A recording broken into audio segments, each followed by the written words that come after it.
Praise the Lord. ஆண்டவருடைய நாமம் மகிமை பெறட்டும். இந்த புதிய ஆண்டின் முதல் நாளிலே கர்த்தருடைய வார்த்தையை உங்களோடு கூட பகிர்ந்து கொள்வதில் மிக்க மகிழ்ச்சி. கர்த்தர் கிருபையாக நம்மையும் நம்முடைய குடும்பங்களையும் இந்த புதிய ஆண்டுக்குள்ளாக நுழைய பண்ணியிருக்கிறார், நம்மை பிரவேசிக்க பண்ணியிருக்கிறார். ஆண்டவருக்கே சகல கனமும் சகல மகிமையும் துதியும் உண்டாவதாக. ஆமென். இந்த நாளிலே கூட இந்த ஆண்டிற்கு கர்த்தர் கொடுத்த ஒரு வார்த்தையை உங்களோடு கூட பகிர்ந்து கொள்வதில் மிக்க மகிழ்ச்சி. ஆமென். இந்த ஆண்டும் கர்த்தர் நமக்கு கொடுத்த ஒரு வாக்குத்தத்த வார்த்தை யாத்ராகமத்தின் புஸ்தகம் 34ஆம் அதிகாரம் 10ஆம் வசனம். யாத்ராகமம் 34ஆம் அதிகாரம் 10ஆம் வசனம்.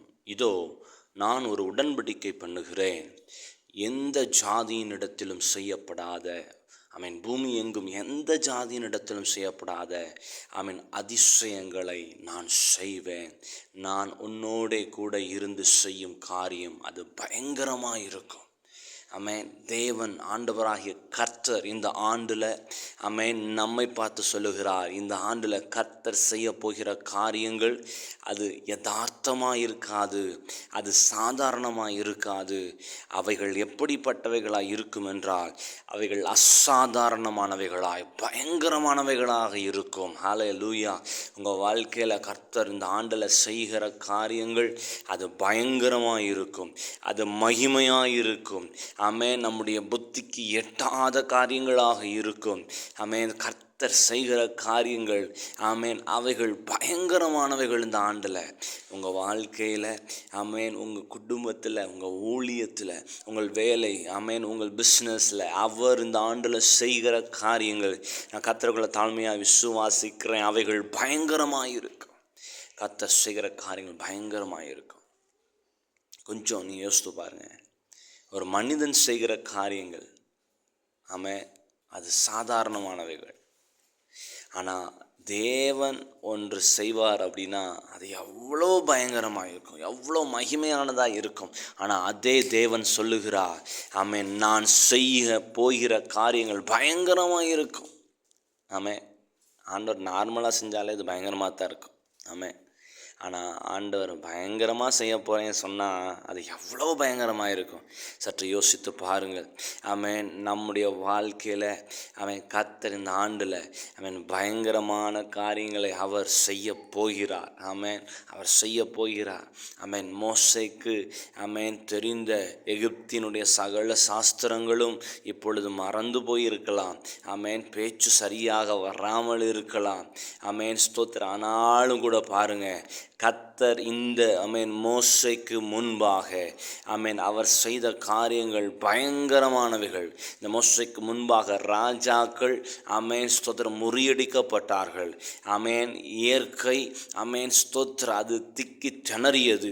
ஹல்லேலூயா. இயற்கைக்கு அப்பாற்பட்ட விதத்தில் கர்த்தர் இந்த மோசேயும் ஜனங்களையும் கர்த்தர் போஷிக்கிறதை நம்ம பார்க்கிறோம். ஹல்லேலூயா. கண்மலையிலிருந்து தண்ணீர் புறப்பட்டு வந்தது, வானத்திலிருந்து ஸ்தோத்திரம் அப்பம் வந்தது, மன்னாவை அவர்கள் புசித்தார்கள். அவர்கள் கால்கள் வீங்கி போகவும் இல்லை, அவர்கள் வஸ்திரம் பழசாய் போகவும் இல்லை. கர்த்தர் அவர்களுக்கு உடன் இருந்து அவர்களை பாதுகாக்க மேக ஸ்தம்பம், அவர்களை வழி நடத்த அக்கினி ஸ்தம்பம் இருந்தது. இந்த ஆண்டில் கர்த்தர் அப்படியாய் உங்களை வழி நடத்த போகிறார், அப்படியாய் உங்கள் குடும்பத்தை போஷிக்க போகிறார். நீங்கள் செய்கிற காரியங்களை கர்த்தர் வாய்க்க பண்ண போகிறார். திடன் கொண்டு ஸ்தோத்திரம் பலமானதாயிருங்கள், பலம் கொண்டு திட்டமானதாயிருங்கள். கர்த்தர் இந்த ஆண்டில் அவர் செய்ய போகிற காரியங்கள் பயங்கரமாக இருக்கும்.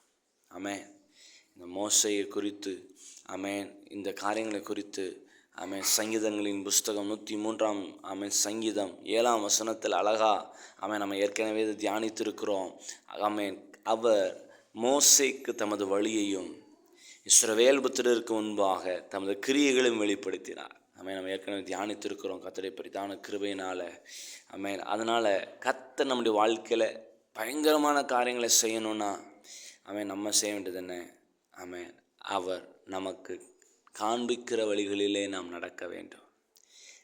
அவர் நமக்கு காண்பிக்கிற வழிகள், அவர் நமக்கு சொல்லுகிற வழிகளில் நாம் நடக்க வேண்டும். அப்படியானால் என்ன? அவருடைய பாதத்தில் நம்ம இருக்க வேண்டும். இந்த ஆண்டில் நீங்கள் எதற்கு இடம் கொடுப்பீங்களோ இல்லையோ, ஆண்டவருக்கு நீங்கள் இடம் கொடுங்க.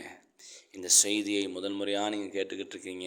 ஆமென். உங்களுக்கு ஆண்டவரை பற்றியே தெரியாது அப்படின்னா உங்களுக்கு ஒன்று சொல்லட்டும். நான் ஆண்டவரை இயேசுவை ஆமென் உங்கள் உள்ளத்தில் ஏற்றுக்கொள்ளுங்கள். அவருக்கு இந்த புதிய ஆண்டில் இடம் கொடுங்கள். இந்த வருஷம் உங்கள் வாழ்க்கையில் மகிமையான ஆண்டாக இருக்கும், ஆச்சரியமான ஆண்டாக இருக்கும். ஆமென். அப்படியானால் ஆண்டவருக்கு இடம் நாம் கொடுக்க வேண்டும். ஆண்டவருடைய பாதத்தில் நம்ம அமர வேண்டும். இந்த மோசே அவன் மலையின் மேலே தேவ சமூகத்தில் அவன் போய் 40 நாள் இருந்ததை பார்க்கிறோம். அடிக்கடி ஆசரிப்பு கூடாரத்தில் சந்திப்பின் இடத்துல அவன் தேவனை சந்தித்ததை நம்ம பார்க்கிறோம்.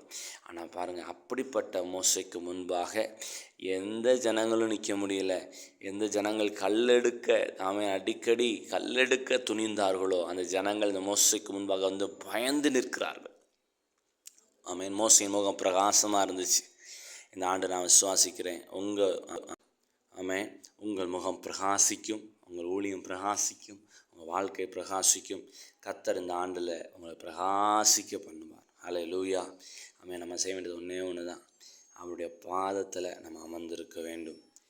அப்பொழுது நமக்கு வழியையும் காண்பிப்பார், எல்லாரும் பார்க்குற மாதிரி தமது கிரியைகளையும் செய்வார். இந்த ஆண்டில் கர்த்தர் செய்கிற காரியங்கள் எல்லாருடைய கண்களும் பார்க்கும். கர்த்தர் உங்களை ஆசீர்வதிப்பாராக. புத்தாண்டு வாழ்த்துக்கள். ஆமென்.